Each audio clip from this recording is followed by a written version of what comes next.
नमस्कार मित्रांनो big boss Marathi season 5 आपण कालच्या भागात बघितलं असेल की नॉमिनेशनचा टास्क झालेला आहे। आता तो नॉमिनेशनचा टास्क जेव्हा झाला तेव्हा आपण लाईव्हमध्ये पण बोललो की फक्त एकच दिवस दिलेला आहे, जास्तीत जास्त 1.5 दिवस दिलेला आहे। शनिवारच्या 12 वाजेपर्यंत तुम्ही वोटिंग करू शकता।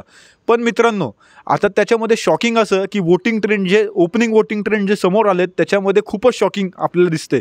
4 जण नॉमिनेटेड आहे, त्याच्यामध्ये अभिजित सावंत, आर्या जाधव, इरिना, रोडाकोवा आणि आपला वैभव चव्हाण म्हणजे गद्दार।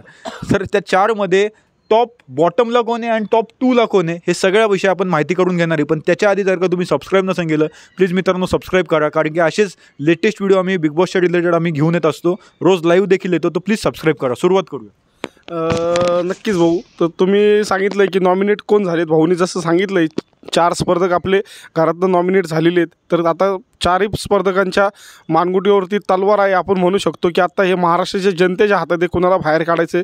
तर तुम्हाला नक्कीच मित्रांनो असं सांगावं वाटेल की आपण 1 नंबरपासून सुरुवात करू। दरवेळेस आपण खालनं करतो कारण 4थ्या नंबरचं खूपच शॉकिंग हे आहे, त्याच्यामुळं 1 नंबरला नक्कीच आपला लाडका म्हणजे महाराष्ट्राचा आवाज अभिजित सावंत, अभिजित दादा 1 नंबरवरती ट्रेंड करतोय। आणि आपण काल जसं बघितलं की आर्या, निकी आणि जान्हवीला ज्या प्रकारे नडती त्या प्रकारे पूर्ण महाराष्ट्र आर्याचं समर्थन करते की तू नडली, ह्यांना कोणीच नडत नव्हतं, तू नडली ह्यांना। तर त्याच्यामुळं जनतेने तिला भरभरून वोटिंग करून तिला 2 नंबरवरती ठेवलेलं आहे। आणि मित्रांनो 3 आणि 4 नंबरवरती तर आपला जनतेचा, महाराष्ट्राच्या जनतेने इतका रोष दाखवलेला आहे, इतका राग दाखवलेला आहे की सांगता येत नाही आहे की महाराष्ट्राची जनता काय करू शकते। जर चुकून हा जो शेवटचा 4 नंबरचा जो स्पर्धक आहे घराच्या बाहेर जर पडला तर त्याला कळेल की म्हणजे महाराष्ट्राची जनता काय करू शकते आणि आपण घरामध्ये राहून काय चुकलो, काय गमवलं।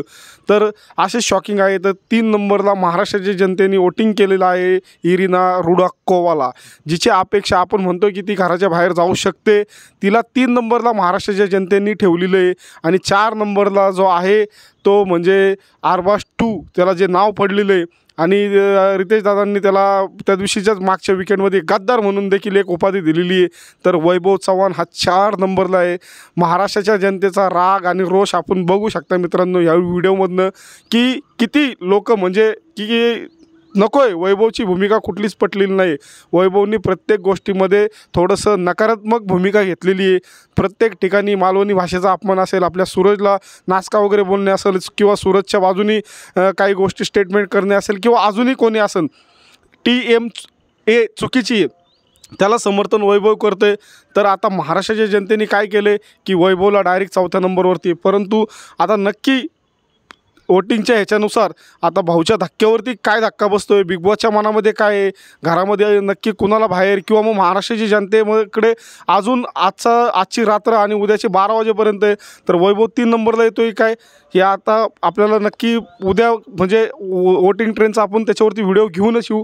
तर मित्रांनो तुम्ही जर आपल्या चॅनलला सबस्क्राईब नसेल केलं तर सबस्क्राईब करा आणि व्हिडिओला लाईक करा आणि कमेंट्स तुमच्या नक्की नोंदवा। आणि भाऊकडनं देखील थोडीशी आपण माहिती जाणून घेऊ याबद्दल। भाऊ तुम्हाला काय वाटते? नक्कीच की ना जाणार तर इरिना आहे असं तर वाटते, पण वैभव जर का आपण त्याच्यावरती व्हिडिओ घेऊन आलो होतो की निकीसोबत भांडला आहे आणि त्यांनी एक विरोधाची भूमिका त्यांनी स्वीकारली आहे। आता जर का त्यांनी विरोध तसंच कायम ठेवला निकीच्या विरोधात तर मग तो टिकू शकतो, नाहीतर मग टीम एला हा खूप मोठा झटका बसू शकतो, कारण की टीम ए ही खूपच ओव्हर कॉन्फिडंट झालेली आहे। आपण त्यांच्या नॉमिनेशनच्या टास्कमध्ये पण आपण त्यांना बघत होतो की त्यांना वाटत होतं की आम्ही बाहेर तर सेफ आहे, आमचे फॅन्स तयार आहेत आम्हाला वाचवण्यासाठी, पण वैभवचे फॅन्स काय नाही आहे आपण ते बघतोय। पण टॉप 2 बद्दल पण मला बोलायचं आहे, तेच की ना आपले जे सूरज चव्हाणचे जे फॅन्स आहेत ते आर्या जाधवला फुल वोटिंग करून तिला टॉपला पण आणू शकतात, म्हणजे 1 नंबरला पण आणू शकतात, अभिजित सावंतच्या वरती पण आणू शकतात। तुम्हाला काय वाटते तुम्ही नक्कीच खाली कमेंट सेक्शनमध्ये तुमचं मत नोंदवा। धन्यवाद। जय हिंद, जय महाराष्ट्र।